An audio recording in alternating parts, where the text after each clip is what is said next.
Right, yep. Good morning, everyone. I just want to welcome you all to another Merrimack Valley Chamber of Commerce webinar. I'd like to thank our host today, Ted. Ted from Borislow Insurance. We want to thank Borislow for hosting this one on Medicare. It's an important issue for a lot of people, so thank you very much for hosting this. I want to thank you all for joining us live today, right now, or watching at home later on YouTube or on our channel as well. So welcome. Thank you for joining us. At this time, I just want to introduce Joe Bevilacqua, the president of the Chamber of Commerce. He's going to say a few words, and then we'll get going. Thank you very much. Good morning, everyone. I just want to say thank you. Thank you to our sponsor and our presenter. I want to say thank you to Rayanne and Michael for coordinating these important webinars. Thank you to every one of our speakers that have been on in the past and today. And most importantly, thank you to you for being a member of the Merrimack Valley Chamber of Commerce. We try to provide you with timely, relevant, and necessary information. We can't do it in person, unfortunately, although we're looking forward to doing that. And so we have these virtual webinars. We want to say thank you. Have a great day, everyone. And I know you're going to learn quite a bit today. So thank you all. Thank you. And then I just want to mention also, we have quite a few webinars coming up throughout the rest of the month until we can actually get back into person. So you can check those out at merrimackvalleychamber.com. And then the other thing I'll mention is that if you're watching on YouTube, make sure to hit the subscribe button for all future webinars and interviews. So with that being said, at this time, I'd like to introduce Ted, who is with Borislow Insurance. So Ted, take it away.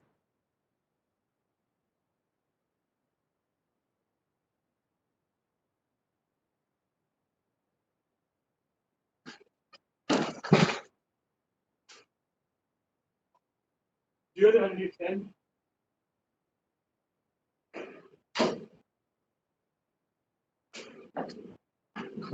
Oh, 1 second, Ted. Oh, you're good now. I'm sorry. Sorry. Should I start over, or did you get to the beginning? Yeah, I think unfortunately you're on mute for a couple of seconds there, so I apologize for that. Okay, no problem. I'll start over again. Hello, everybody. My name is Ted O'Connor. I lead the Medicare practice here at Borislow Insurance. We are an employee benefit firm based out of Methuen, Mass. And the Medicare offices are down here in the South Shore. Currently, I'm in Situate Harbor, and my business partner, Richard Zitka, is in the next office. And we thank Joe and Michael Bevilacqua and Rayanne for putting this together today. Hopefully, it's the first of many series, and I know Merrimack Valley Chamber of Commerce is very important to Borislow Insurance. So we're very happy to have this opportunity today. So you're going to get a lot of information here today on Medicare. Most importantly, is you have us as a source, as a member of the Merrimack Valley Chamber of Commerce. Services to you going forward are at no cost. Myself or Richard Zitka can be assisting you with anything Medicare related. How do I enroll? When do I have to sign up? What are the options available to me? And we are appointed and certified, as you'll see, with 15 Medicare insurance companies, and we're licensed in 23 states now. So we assist our clients and help you enroll in certainly a timely fashion. So again, a lot of information today. When you work with us individually, we will go over this with you on a one-on-one basis. So on the second page here, various parts of Medicare, which parts work together. As I tell clients, Medicare is very complicated. There's lots of letters, lots of parts, and lots of election periods. I think the easiest way to describe it is, in the green is what is called original Medicare. Part A is your inpatient hospital coverage, and Part B is your outpatient services, your medical services, otherwise known as original Medicare, traditional Medicare. Those are eligible for Medicare when you turn 65 years of age, or if you're awarded Social Security disability income. Once somebody has Part A and Part B in place, you have effective dates in front of you. Like, for instance, I'm going to use July 1st as a date we're going to refer to here. Once somebody has Part A and Part B in place, there are two road paths available to you in Medicare. Road path number 1 is in the blue. That's where somebody would get what's called a Medigap plan, otherwise known as a Medicare supplement plan. That would be your card for your doctors and your hospitals. And then you couple that with a Part D prescription drug plan. Those plans are both in addition to Medicare, and they're with private insurance companies. The other road path is on the bottom. That's what's called a Part C Medicare Advantage plan.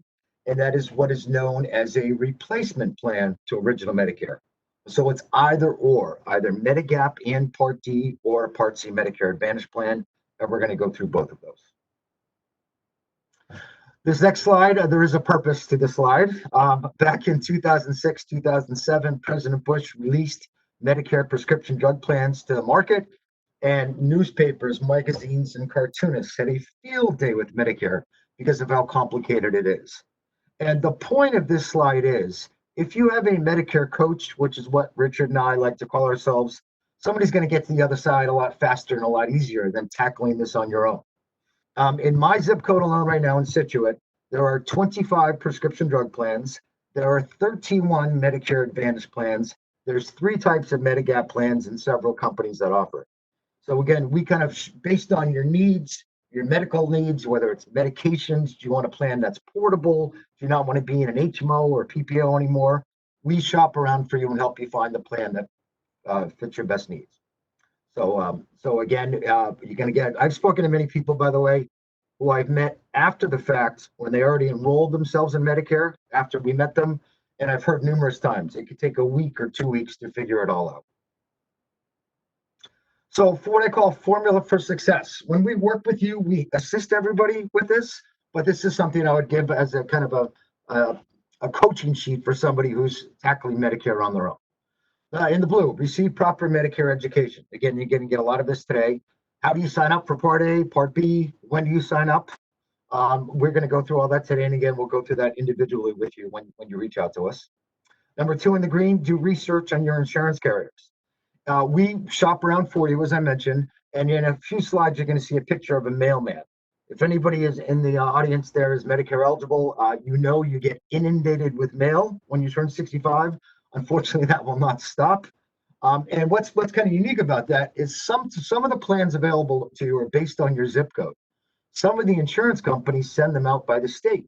So sometimes people get information on plans that aren't even available to them in their zip code.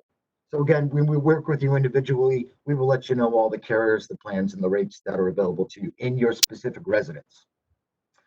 In the purple, develop a scale of importance. What is important to you about a health plan? As I just mentioned a few, are you going to be wintering in Florida, summering up in Maine, doing extensive travel? Do you not want to be in an HMO where you have to get referrals or PPO where you have to go in and out of the network? Do you have medications that are very expensive to you? These are what I call lifestyle questions. We don't ask them to people. When we work with you individually, they tell us, they're very open and tell us what is important to them. And the answers to these internal questions is really what determines what road path you want to go down. Medigap and Part D or a Part C Medicare Advantage plan. In the red, properly plan for your effective date. We like to tell people to reach out to us about 90 days prior to either retiring when you're over 65 or if you're moving to Medicare upon your 65th birthday. That gives us certainly ample time, plenty of time to work with you individually. And we also set that for a reason as well. Medicare does not allow you to sign up for plans outside of 90 days of your effective date or even sign up for Medicare. So we try to keep about a 90-day window. And as an employee benefit firm as we are, we work with quite a few people who, again, are retiring beyond their 65th birthday. So if somebody's retiring September 1st, they're coming off the active health insurance plan. Again, we try to set a timeline about June 1st.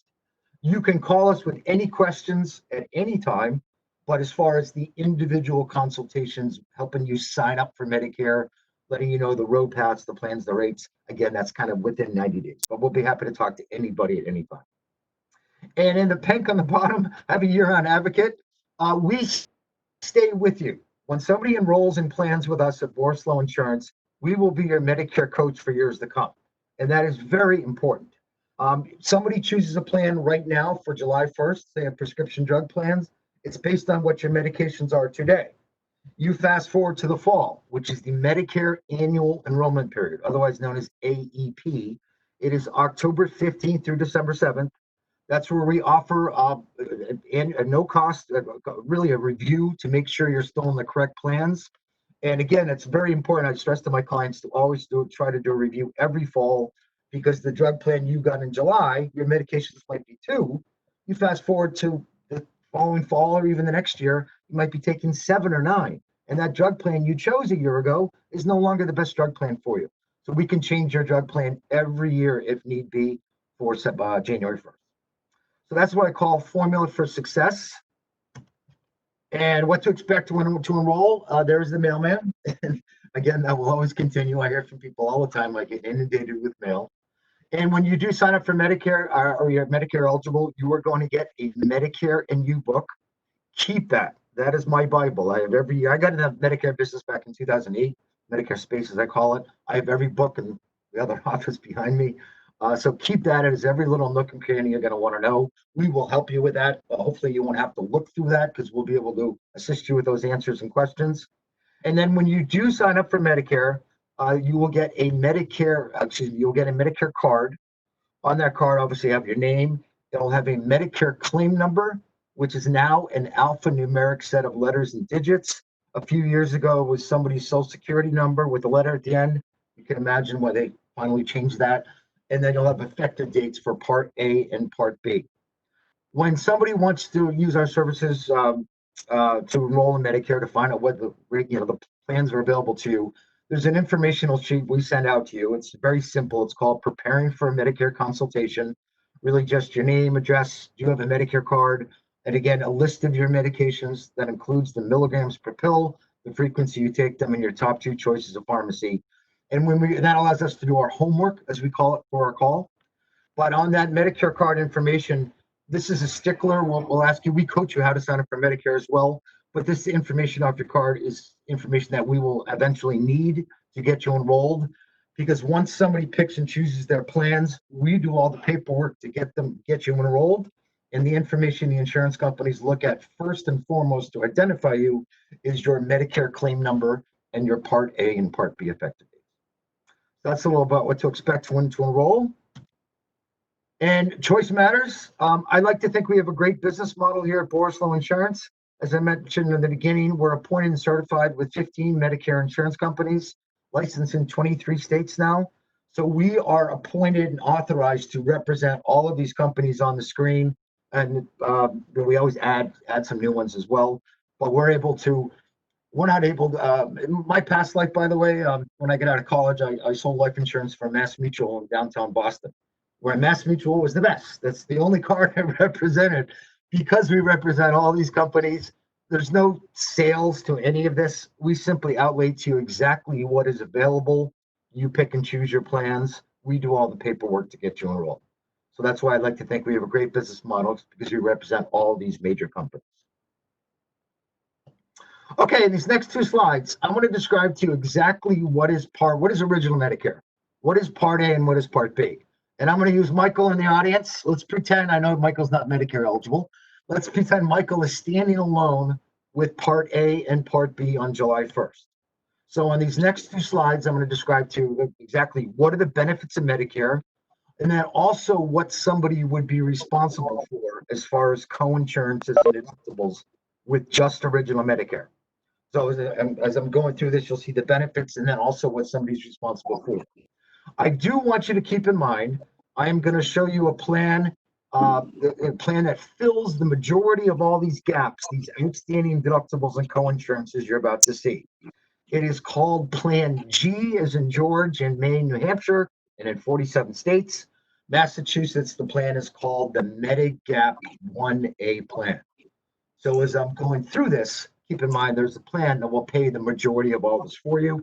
And I will certainly identify this, which it pays as we're going through it. So original Medicare Part A, that is your inpatient hospital coverage. It's really simply as I wrote on there. It's your room, your food, your board, any services and any medications that are provided to you while you're inpatient in the hospital. If Michael, with just original Medicare, were to be hospitalized, let's say on July 2nd, he would be responsible for a $1,408 deductible. And with that deductible, Michael will have a 60-day benefit period. So if he were in the hospital 1 night, 20 nights, up to 60 nights, Michael would pay $1,408 as far as inpatient hospital care goes. But if Michael were to be hospitalized beyond 60 days consecutively, then there are daily copayments that begin. As you can see, from days 61 through 90, Michael would then pay $352 a day. And then God bless him, if he's hospitalized beyond 90 days consecutively, it then doubles to $704 a day. I was getting a wow when I'm talking to somebody on the phone with it. The most important thing to remember about that deductible, it is not an annual deductible. You can have that multiple times throughout the year if you happen to be hospitalized multiple times.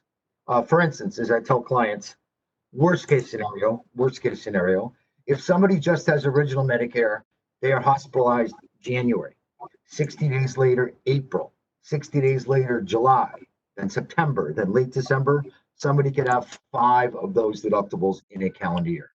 Again, worst case scenario. And that Medigap 1A plan in Massachusetts, and it's called Plan G in Maine, let's call that, or New Hampshire, the Medigap 1A pays the $1,408 deductible, whether it's one time or up to 5 times. It also pays those daily co-payments for the lengthy hospital stays. Okay, in the middle of the page, also in Part A, is skilled nursing care facility coverage. That is a secondary or a rehab hospital you would go to after a hospitalization. Medicare covers you for the first 20 days at no cost after 3 days of inpatient hospitalization. But then days 21 through 100, somebody would be responsible for $176 a day for those remaining 80 days. This is a rehab hospital you go to after a hospitalization. It is not long-term care, otherwise known as custodial care or nursing home care. That is one item that is not covered by Medicare. This is the rehab hospital, again, after hospitalization. I always mention my dad, who's up in heaven. He had quadruple bypass years ago, and then he went to a rehab hospital for 3 or 4 days prior to coming home. That's what this is. Okay, on the bottom of the page, also in Part A, is hospice care. If you're deemed terminally ill within 6 months. Home health care, that is the short-term occupational speech or physical therapists that come to your house after a hospitalization, really just short-term care, and then blood provided to you while you're in the hospital. And when you sign up for Part A, as long as you or your spouse, if you filed joint taxes with a spouse or partner, as long as you worked 10 years of your lifetime / 40 quarters and paid Medicare taxes, there is no premium to Part A. So on my work stub, I have a Medicare tax that comes out. I know I've already worked for 10 years. So when I sign up for Medicare a few years down the road, I know that I will not pay for Part A. So Part A, that's everything inpatient. Next page down is Part B. Part B is everything outpatient. It is your doctor fees, outpatient surgery fees, CAT scans, MRIs, ultrasounds, ambulance services, blood work, durable medical equipment. All of that falls under Part B. In Part B, somebody would be responsible for the $198 annual deductible. So this is annual by calendar year. So back to Michael with just original Medicare. On July 2nd, I used to go see a doctor. They sent him down for blood work. Michael would have to satisfy that $198. And again, that's by calendar year. And that might change to $205 or $210 next year. And then after that, it's an 80-20 plan. Medicare picks up 80%. Michael would be responsible for 20% coinsurance. That 20% coinsurance in Part B is what can be most costly for somebody that just has original Medicare, because that 20% includes the doctor fees, the outpatient surgery fees, the CAT scans, the MRIs, the ambulance services. So that can certainly add up for somebody. And most important to remember is that 20% is unlimited. You are paying 20% of everything. You add an ambulance ride, a CAT scan, an MRI. That's can be pretty much your biggest cost.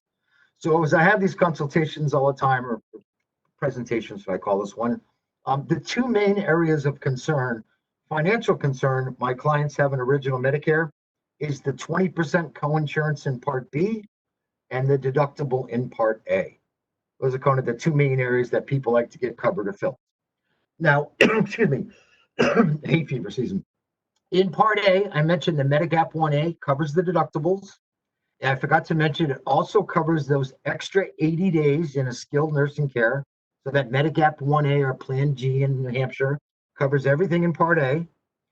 In Part B, it covers the 20% coinsurance. The only thing it does not cover is the $198 deductible.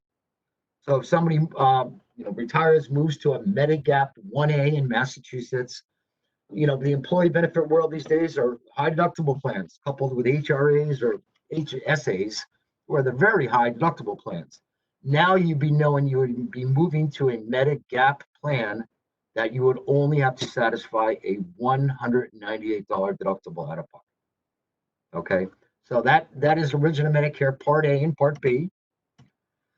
And when you do sign, sorry, I skipped a little bit. When you do sign up for Part B, there is a premium to Part B. On the bottom of the page is the standard premium this year of $144.60. But on the next page, it is based on your income. So if somebody is signing up for Medicare Part B for July 1st, Social Security links right up with the IRS, and they are going to look back 2 years. So they're going to look at your 2018 taxes right now in 2020. And what they look at is on the top of the page there, modified adjusted gross income. This is exactly what they looked at to determine the stimulus checks that were given out by the president of the country. And so on that first bullet point, as an individual, if somebody's adjusted gross income, modified adjusted gross income is $85,000 or less, or as a joint tax returns, married couple, partners or whatnot, $170,000 or less, somebody will have that standard premium of $144.60 per month. And then as you can see, there are 5 other income brackets above that. This is what I call is your first cost in Medicare. For those that are collecting Social Security, this premium will come out of your check automatically. In the meantime, if you're not deciding to collect Social Security yet, they bill you on this. And again, this is what I call is your first cost in Medicare. They adjust it every year. So in 2021, they look at 19, 2022, they're going to look at this year. And also, if you do fall in one of these higher income brackets, let's say the bottom bracket, as an individual, if your income is over 500,000, or a joint couple over 750, that increase is called an income-related monthly adjustment. I've termed it IRMA. And basically what that is, it's really an upcharge because you made too much money. And if you do retire, let's say you retire and you do have that higher income bracket or any one of the top income brackets, a part of our process, we work with you, you can appeal that if you have a life-changing event, one of which is retirement, and you can appeal that premium and hopefully get down to the lower premium. So again, this is what I call as your first cost in Medicare. Part A, as long as you worked 10 years or your partner or person you file joint taxes with worked 10 years, you don't pay for Part A. Part B, there's the premium. Okay, so this is your first cost. So let's go down that Medigap and road path number 1, as I call it, Medigap in Part D. I'm going to go down to the next page here. So if you're taking notes at home, again, your first cost is your Part B premium, and now you'll have original Medicare in place, and now we want to get a Medigap plan to fill in all those holes so you're not responsible for those costs. Medigap plans are also known as Medicare supplement plans. I always refer to them as Medigap because these are the plans that are filling the gaps in Medicare, and also the word supplement is going to be universal throughout Medicare. So I always refer to them as Medigap. They are in addition to Medicare, and they are with private insurance companies. And what these plans do is they fill the holes in Medicare.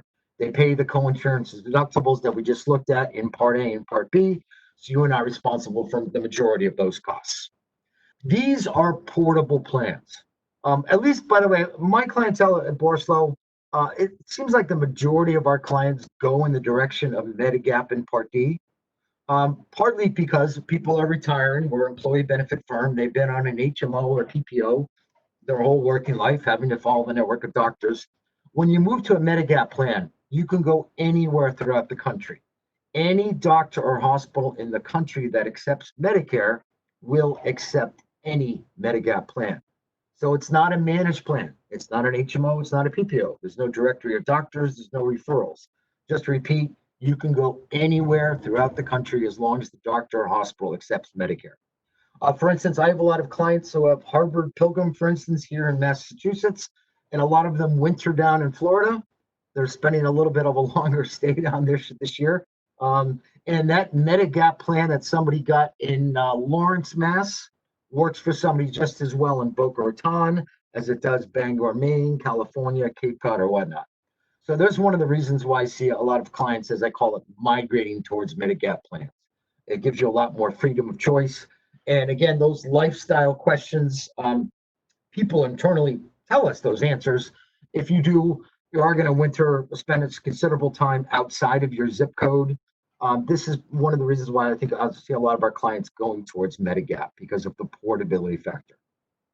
Okay, on the bottom of the page, I'm repeating myself a little from the introduction on the first two slides that I was going through with Part A and Part B. Throughout the country, there are variations of the plans, and they are labeled by letters. And in 47 states, that is the case, A through N.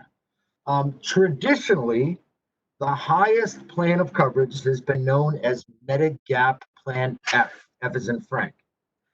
This year, in 2020, there are more changes in Medicare than I've seen since I got in the business, where that Medigap Plan F, which is known in Maine and New Hampshire, that went by the wayside this year, as I call it, for anybody new to Medicare in 2020 going forward.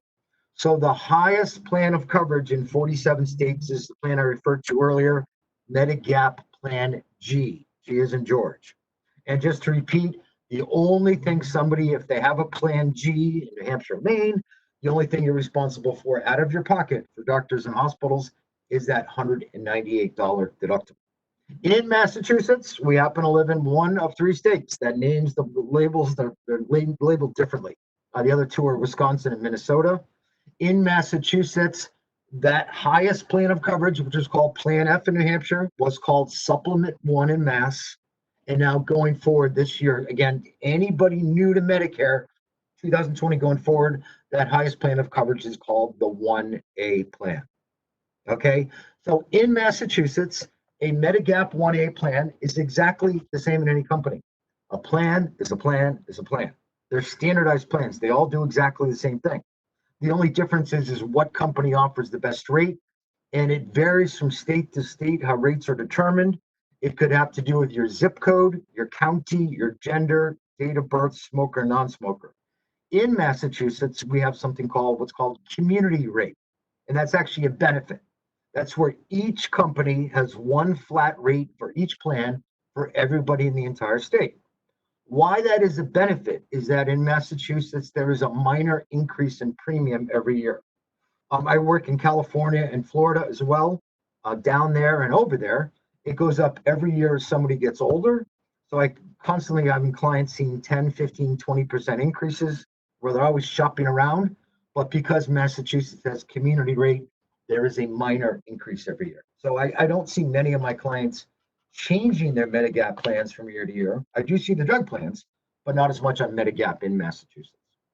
Okay, so I know everybody is the curiosity factor right now. I'm going to skip 2 pages. And a couple of years ago, I'd start getting asked questions in seminars or webinars. So I kind of created just a sample rate page for you. And these are all the actual rates. So on the top, in the zip code in Lawrence, there are 25 Part D drug plans available. As I mentioned, several on Medigap. As I mentioned, if you have that standard premium, your Part B premium, $144.60. And then I mentioned Harvard, again, we represent United Healthcare, all the carriers. But I just gave you Harvard because it does have one of the lower rates in Massachusetts. Well, just to give you an idea, for that 1A plan in Massachusetts, again, portable, the only thing you're going to pay out of your pocket is that $198 deductible for anything outpatient. That's the actual premium right there. If you're new to Medicare, $157.25 per month. So that would be your card for your doctors and your hospitals. And then we couple that with a Part D prescription drug plan. So I'm going to go back up 1 page. So on Medigap Part D, there are 25 Medicare prescription drug plans in Massachusetts. I represent 21 of them. And somebody cannot just randomly pick a plan. You have to do your homework, or have somebody do your homework for you. You have to find out what insurance company or what plan of the insurance companies, because many have several companies, several plans, should I say, within companies. What prescription drug plan with a combination of your pharmacy gives you the best overall value, the best copay for all of your medications. So on that informational sheet that I mentioned that we send out when somebody reaches out to us to have a consultation, I ask for somebody's list of your medications. That includes the milligrams per pill, the frequency you take them, your top 2 choices of pharmacy. That allows Richard Zitka and myself to do our homework, as we call it. We go on to Medicare.gov, among other websites. Medicare is our primary website, U.S. official government site for Medicare. I put in your zip code, your medications, your pharmacy choice.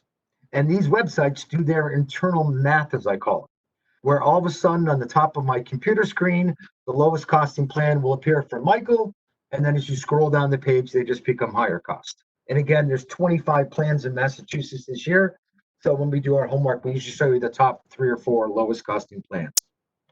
And on the bottom of the page, there are really 4 factors you want to consider when choosing a Part D drug plan. Number 1, what is the premium of the plan? This year across the country, the lowest premium is $13.30, and they range all the way up to about $140 per month. Second factor, does the plan have a deductible or not? Some plans have $0 deductibles, some have up to $435. The third factor, which I consider, what company gives you the best overall value, the best copay for your specific medications. And then the last factor, when I got into business back in 2008, I didn't even have to ask you, we didn't even ask you what your pharmacy was, because it was the same cost at every pharmacy. That has changed dramatically.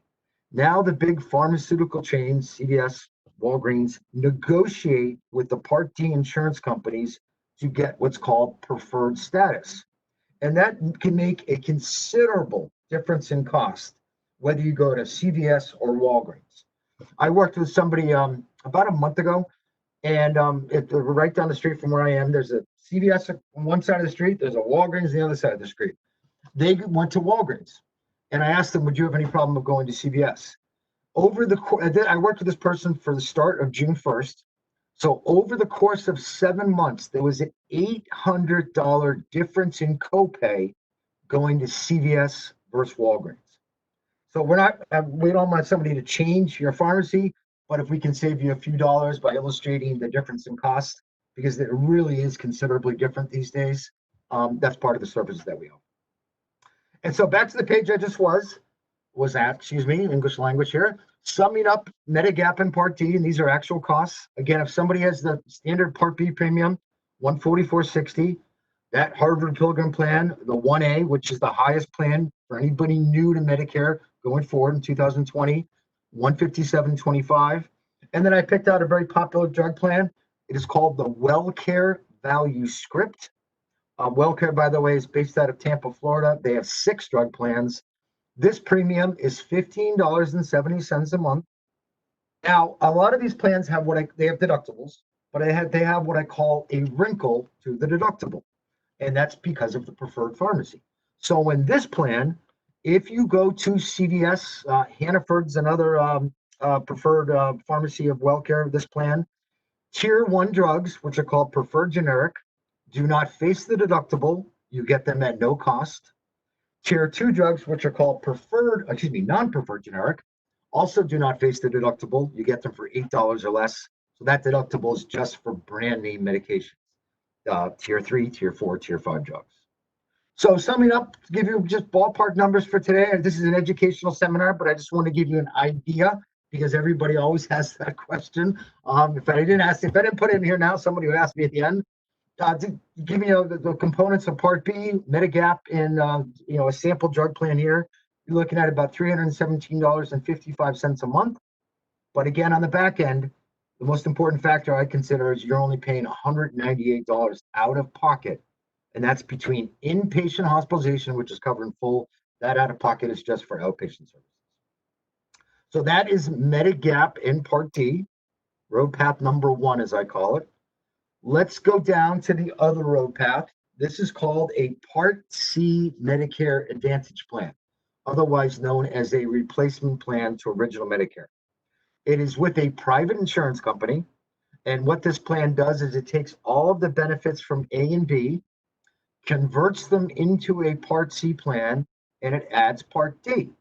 So now you have 1 card as opposed to 2 cards that we just looked at. And these are the managed plans. These are the HMOs, the PPOs. By the way, HMO is a health maintenance organization where you have to stay within the network of doctors. And your primary care, usually if you have to see a specialist, you have to get a referral. A PPO is a preferred provider organization. That where it gives you a little bit more freedom.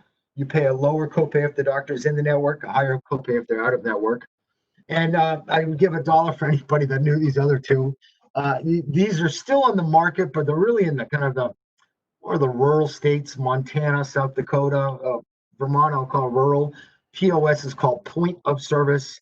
PFFS is called private fee for service. But we don't have to worry about those because they're not really in Massachusetts. It's the HMOs and the PPOs. Okay, you still pay your Part B premium. So that's, again, always going to be your first cost. Sometimes people think if I get this replacement plan to original Medicare, I don't have to pay my Part B premium. No, you always pay your Part B premium. And now you pay one premium to the insurance company. And these plans have what I call the wow factor, WOW, because a lot of them have very low premiums. In fact, there are many companies that have $0 premiums. There's the wow factor. Where do I sign up? But on the back end, you pay for everything. Everything is a copayment. Copayment per doctor visit, copay per x-ray, copay per specialist, copay per day in the hospital. And you pay these copays and co-insurances until you reach what I call the out-of-pocket spending limit on the plan, out-of-pocket max. So again, they have very low premiums. You're going to see a plan in a minute that has a $0 premium. You pay as you go, as I call on this. You have a specialist, you pay a $45 copay. You have to go in the hospital for a few days. You don't pay that $1,408 deductible. You might pay $250 a day for each day. And so again, you pay as you go. And when we work with somebody that wants to really explore Medicare Advantage plans, we would get a list of your doctors, your primary care, any specialists that you value and you want to continue to see. Again, on the Medigap road path, the doctor just has to accept Medicare. On the Medicare Advantage plans, they have to choose the doctors, the facilities, the networks, the facilities, should I call it, they have to choose what plans they participate in. So we will circle back to you and let you know on that sheet when you let us know who your doctors are. We will let you know what plans they participate in. By the way, on the open enrollment period in Medicare, which I referred to earlier, I mentioned you can change your drug plan. This is also for Medicare Advantage plans. Again, it's very smart to do a review. Doctors or facilities change networks quite a bit from year to year. So they're supposed to tell you that, by the way, but we would assist you in that process as well. So you can change your Part C Medicare Advantage plan every year if need be. Also in Massachusetts, you can, every state's a little bit different, but in Mass, if you start with a Medicare Advantage plan, you can change back to Medigap and Part D also during that Medicare annual open enrollment period. Okay, one of the most popular questions I get, what about dental or vision? In Medicare itself, there is very little dental, there's more vision. It does cover cataracts, disease of the eye, but for your basically dental visit, cleanings, whatnot, cavities, extractions, really Medicare itself does not really cover much. The Medicare Advantage plan do have a little bit of component. They all vary. And if anybody's ever seen that, the Joe Namath ad, as I call it, you can get hospital rides. I think Mike Ditka now does it, another football guy. These are these plans that they're referring to. Some have vision built in, some have dental vision, dental vision. They have wellness. Some of them have discounts to gyms. And again, it's kind of an extra part of the plan. So in the Medigap and Part D road path, if somebody went down that road path, we also assist people in enrolling in like Delta Dental, and we can help you with vision as well. The Medicare Advantage plans do have a little bit of those in the plans. So going back up one page, in the zip code in Lawrence, there are 28 Medicare Advantage plans this year. Again, you still pay your Part B premium, which is $144.60. And I just picked out a very popular plan this year. It's with Aetna that we represent. It's called the Freedom Plan PPO. It has a $0 premium. And when we work with you individually, we'll show you what I call the smorgasbord of costs, the copays and co-insurances. And this plan is a $6,700 out-of-pocket spending limit. That is for just doctors and hospitals. That does not include prescription drugs. That doesn't mean you're going to spend that amount of money. But as I tell clients, if you have a bad health year, major surgery, lengthy hospitalization, several hospitalizations, somebody could spend $6,700 out of pocket for doctors and hospitals. This plan does have Part D coverage within the plan. This has a $195 deductible only for brand name drugs. CVS is one of the preferred pharmacies here. So on the bottom of the page here, you know you're only spending $144.60 in premium, and that's your Part B premium, by the way, but you pay as you go, and you could spend up to $6,700 on the plan. So we will work with you individually. We will show you both road paths. If you get your doctor's list to us, we'll show you specifically what plans they participate in. And then when you pick and choose your plans, we do all the paperwork to get somebody enrolled. Okay, so we're summing up here, a couple more slides here. Things to think about, as they're called lifestyle questions. We don't ask these, but these are things to think about that really determines what road path you might go down. Do you have two homes? For instance, once you're down in Florida. If so, you probably want to get a Medigap plan because that plan will work for you just as well in Massachusetts as it does in Florida. The Medicare Advantage plans, one fact I realized I didn't focus on too much. Medicare Advantage plans are more of, I'll go back, they're more of the localized plans. They're based on your zip code. So the majority of the services are going to be based on your region. So if you do spend considerable time out of your zip code or out of the state, that's why the Medigap might come into play for you. Do you travel out of the country? At Borislow, we have a specialty. We work with about 100 independent private schools and work with a lot of teachers who might retire. For instance, Phillips Exeter is one of our clients, and I have a teacher that's going over, as soon as this madness comes down, he's going to teach over in Oxford for a year. Foreign travel coverage is another popular question. Medigap Plans is the only plan that does offer foreign travel coverage. Do your doctors accept Medicare? And for that, I get that question a lot too. In my 12 years in Medicare, I have only seen a handful of times where doctors do not accept Medicare, and they've all been in the same spot in the heart of New York City, from what I've seen. And from what I understand, those doctors don't accept any insurances. Then plan designs. Again, do you want a plan that's portable? Do you not want to be in a plan anymore? Do you have to get referrals? Do you not want to be in a managed plan? And really what it comes down to is, do you want to pay a higher premium with Medigap and Part D and less out of pocket? Or do you want to pay a lower premium on Medicare Advantage plan? And again, pay as you go, as I call it. Okay, 2 more slides left, and then we'll open up to questions. We coach, I get the question all the time. I'm turning 65 in September. I'm still working. What do I do with Medicare? You can call us at any time with any of these questions. And Richard and I get them at least a couple times a day.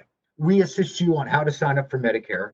If somebody is, when you are turning 65, it's not on here, I'm just verbally mentioning it. Somebody has what's called their initial enrollment period in Medicare.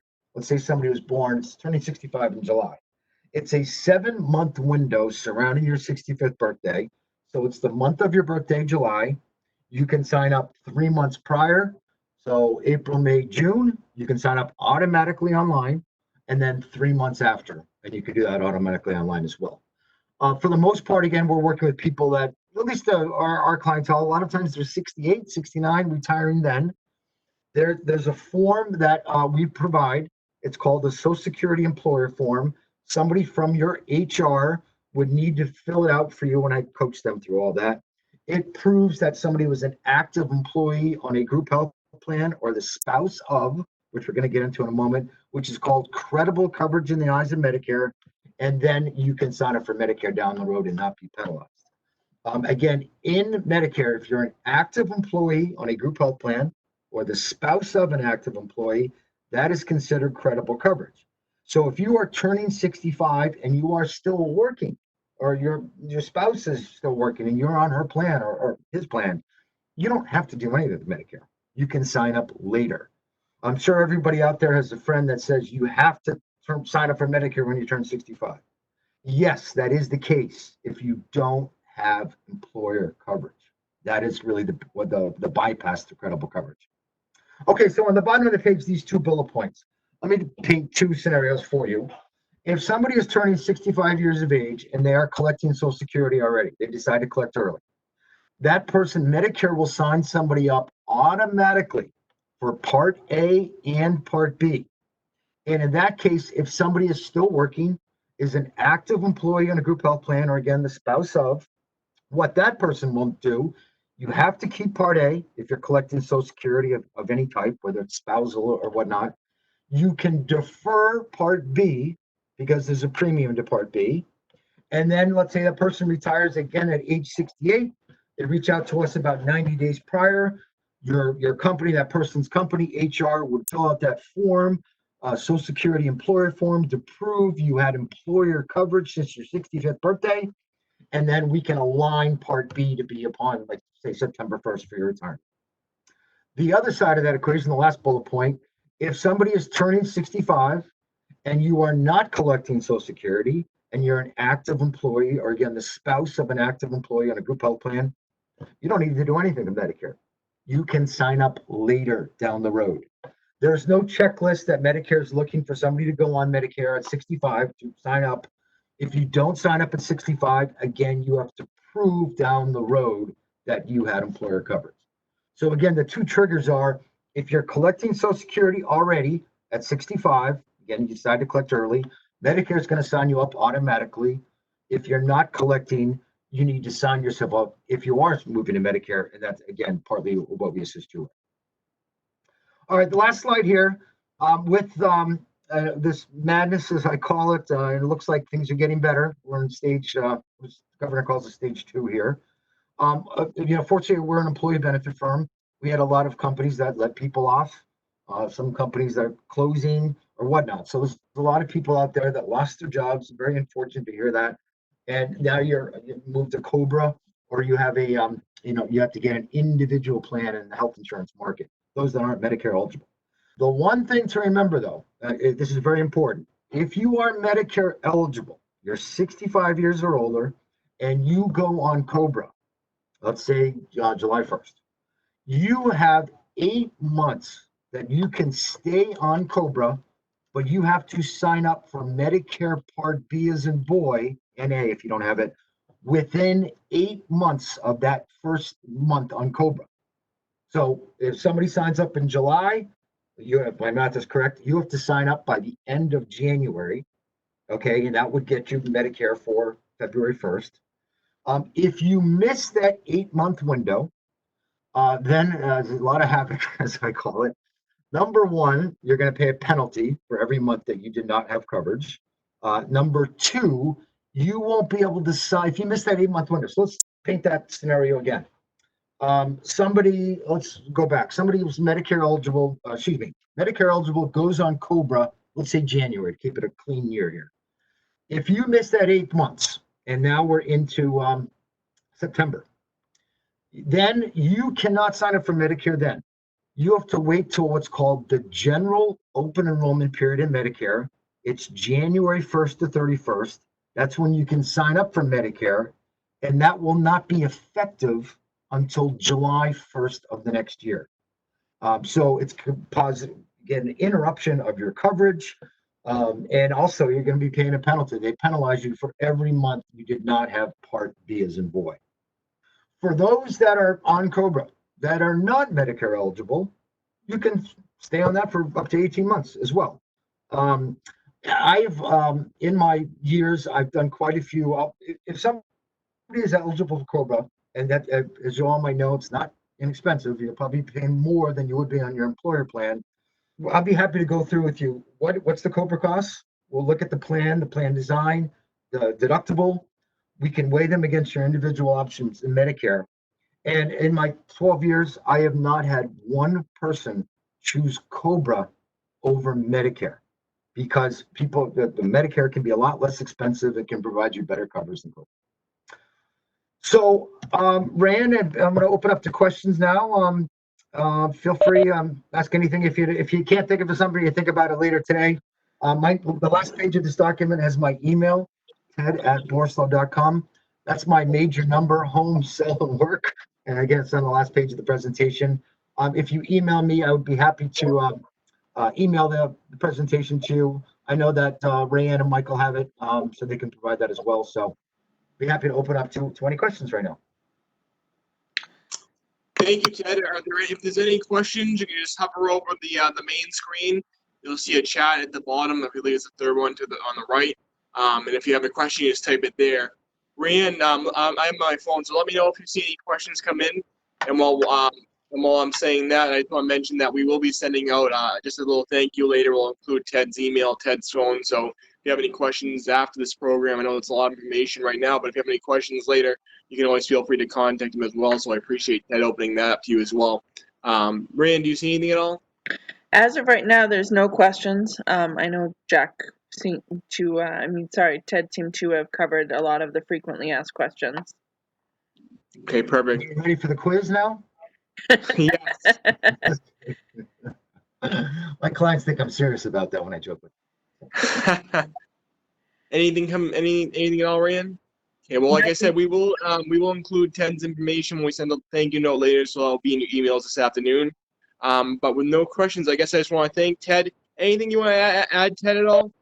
Hey, I appreciate the time. Hopefully this is a long partnership with you, and anybody can reach out to myself or Richard Zitka for anything Medicare related. We appreciate the opportunity, Michael, and your dad and Rand. Perfect. Well, we appreciate everything, Borislow Insurance and Ted for presenting today. Thank you to Diane as well for helping setting this up. But with that being said, I want to thank you all for joining us today. Don't miss the other webinars this week. We have one with Constant Contact tomorrow, Wednesday, and then this Friday we have a networking mixer virtual on Friday morning as well. So you can find those out at merrimackvalleychamber.com. As I said, if you're watching this on YouTube as well, make sure to hit the subscribe button for all upcoming webinars and interviews coming up also. But thank you again to Ted. We appreciate it. Thank you all for joining us, and we'll see you next time. Thank you. Thank you.